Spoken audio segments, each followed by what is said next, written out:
One, welcome everyone to another Ref Brandon and the Todd Family YouTube video, wherever you are, whatever you may be doing. Thank you so much for making Ref Brandon and the Todd Family part of your day. We always greatly appreciate it.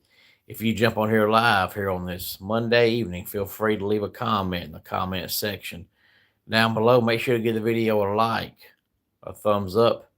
If you have not yet subscribed, so and share the video on all social media platforms. If you're a wrestling fan, I know it's odd to see me on here during Monday Night Raw, and normally I don't do it. I'm either on here, before it comes on or at the very end of it or after it. But I guess I'm turning into an old man because tonight I'm very sleepy.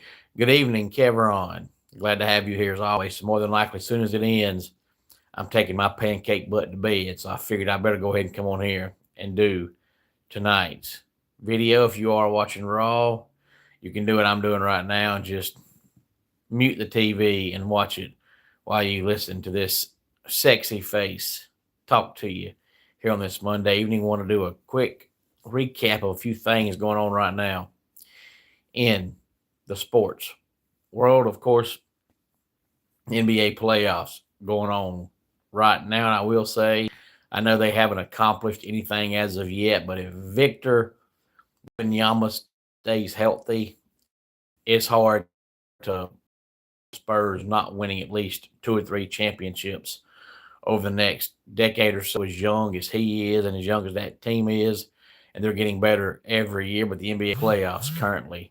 underway, and also got a couple of thoughts from WrestleMania. I know that I was on here last night and I ran down all the matches from night one and night two, but I made a couple of comments, but not really a whole lot. So I wanted to come on here and say a few more things about WrestleMania in general. One is, WWE right now is taking a ton of backlash from all the commercials from WrestleMania, and it was terrible. They've always had ads, but it's usually after a match or after a promo. But this weekend there was some matches where they had ads during the entrance. And night one, I haven't seen the numbers for night two, so I can't speak on night two, but I know night one had more non-wrestling than wrestling. And for one, for WrestleMania, that's a shock. Usually WrestleMania is the night where if they're going to have wrestling, it's going to be at WrestleMania. But also, you're paying money to watch wrestling, and then you're watching more not wrestling than you are wrestling. Hey there. I'm going to hope that's Mochi. If not, I apologize for saying your name incorrectly. Either way, it's glad to have you here. Good to have you here. And I don't think I recognize your name. So hopefully you are new to the comment section. You like what you see, you like what you hear, and you will come back for more. So it is Mochi. Well, good. And I hate to mispronounce anybody's name, but names are not always pronounced the way they are spelt or the way they look. But Mochi, if it is your first time here, thank you so much for stopping by the channel for whatever reason made you stop by. Very much. Feel free to give the video a like, a thumbs up. If you have not yet subscribed, please do so and share the video on all social media platforms. So I can't speak on night two, but I do know that night one there was more non-wrestling than wrestling, and it sucks to pay that kind of money to watch wrestling and then you see more not wrestling. But you signed that huge contract with ESPN, and you kind of had to know it was coming because ESPN is going to show commercials. But what can you do? ESPN now is going to dictate, what comes on during wrestling. And if they tell you, hey, we're going to show 10 minutes of ads in between matches, you can't stop them. They're showing your product right now. And I haven't watched Sports Center in a good 5 years, but I was earlier today listening to the radio, and I heard a guy on the radio say that he was watching, I think, this morning's Sports Center or maybe late last night's Sports Center, and they were showing, WrestleMania highlights Sports Center. So if they're going to mix in, WrestleMania and their PLEs along with Sports Center, then they're going to show ads for non-wrestling stuff during wrestling. That's just, going to happen. But I hate it because WrestleMania used to be the one night of the year, and now the two nights of the year where you could just about guarantee if it was on for 4 hours, it was going to be 3 hours of wrestling. Well, now in 4 hours, you get an hour and a half of wrestling. So it has gotten ridiculous. But, Bianca Belair has been out all this time, hurt. She finally comes back, but we find out she's pregnant, so she'll be out for probably about till next year's WrestleMania. But, she's having her first child, so congratulations to her husband. Did Brock Lesnar really retire? I don't know. It's strange. It's odd because they didn't build it up this entire time as possibly Brock's last match, and it'd be shocking that if your last match is night two of WrestleMania, first match, that's over in 5 minutes. And if you read the articles now coming out, they're saying things like, "What's next for Brock? What's Brock's next move?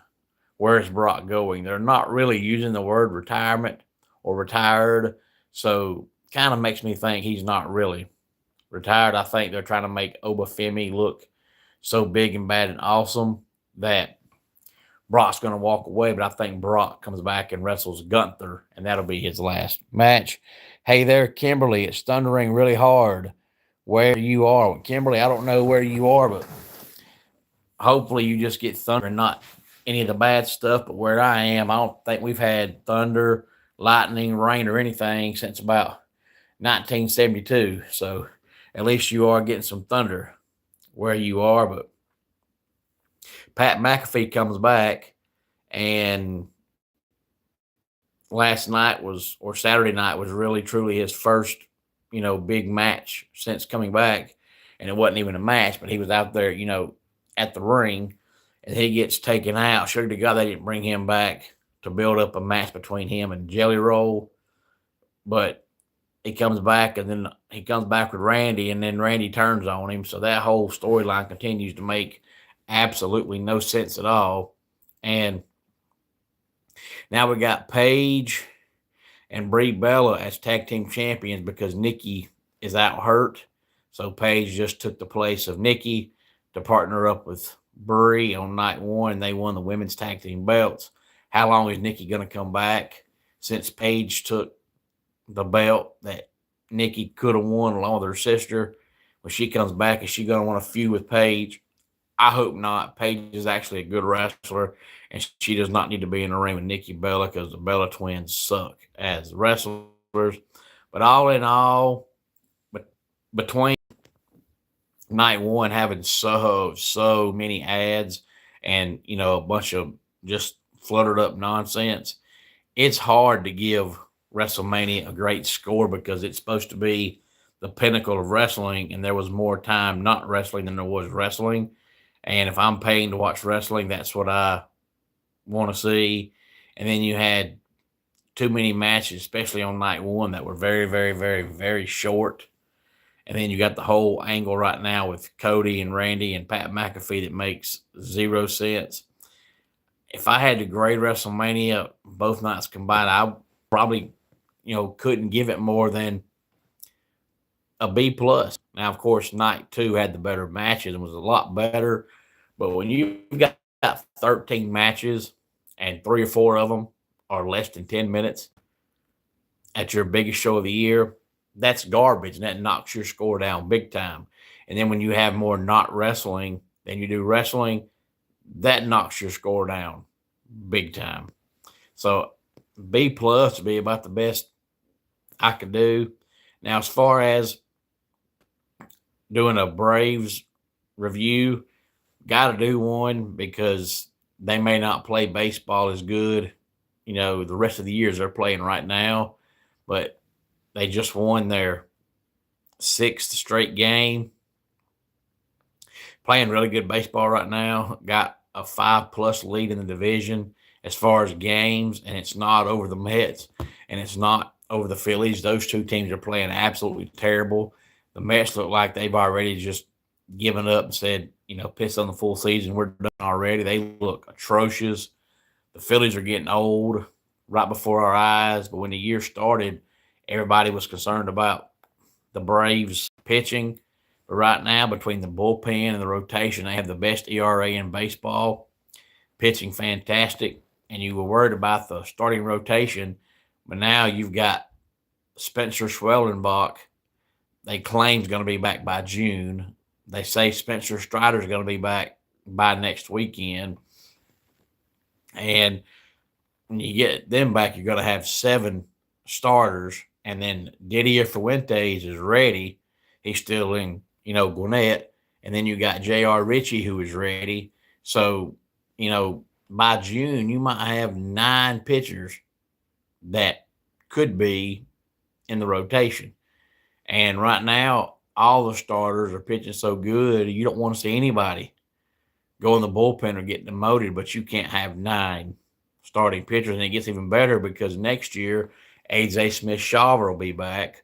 Hurston Waldrop will be back. And then you'll have Joey Wentz will be back. So if you don't lose anybody, you're going to have 12 starting pitchers going in the next season. Pitching right now, you don't want to mess anything up. I mean, right now, pitching is absolutely amazing. But right now, there's nothing bad you can say. They've scored the most runs in baseball, so they're hitting good. They got the best ERA in baseball, so they're pitching good. The defense has been on point.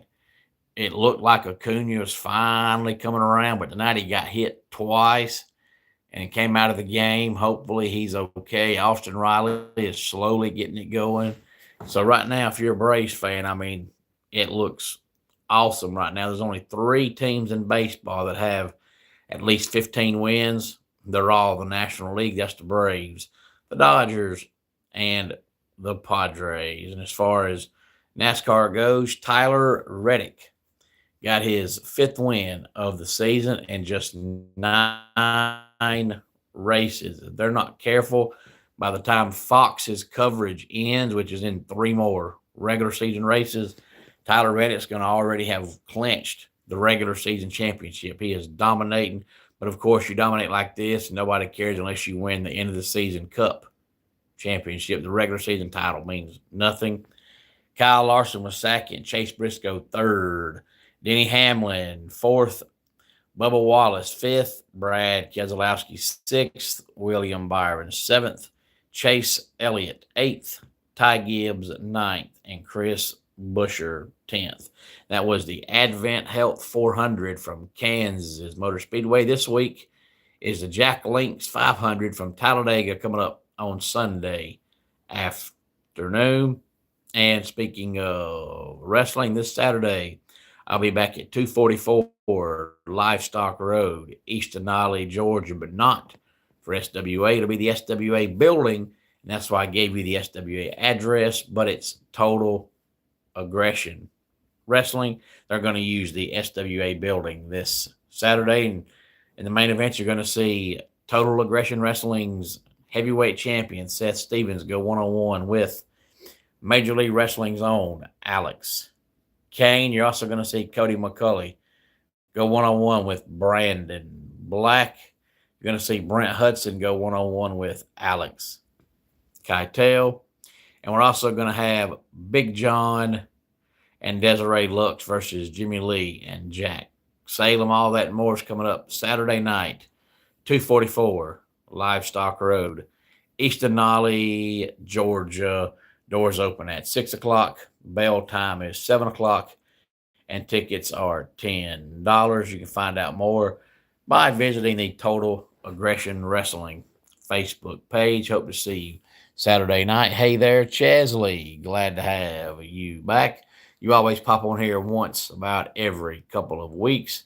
So glad to see you here when you stop by. Hopefully everything is going good in your world, wherever you are on this Monday night.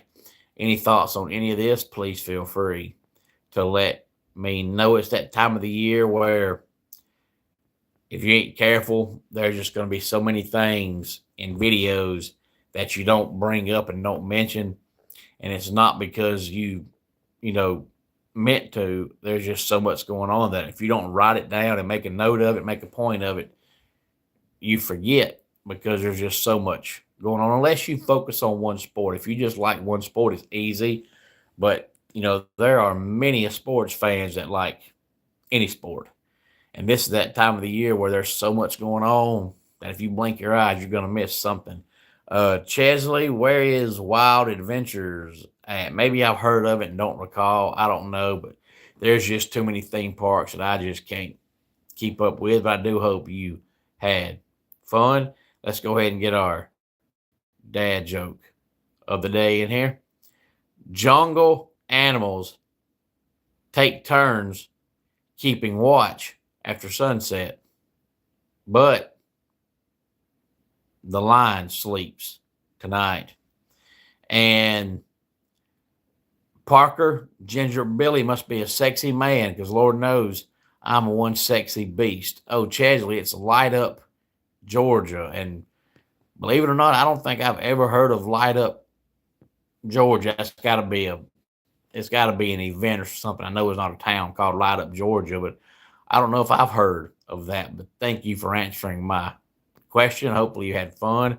I don't know what Wild Adventures is, but I can tell by the name that it's definitely a theme park. But until next time, it's Ref Brandon saying, just like in pro wrestling, life can be by the count of three. Tell your friends and family how much you love them.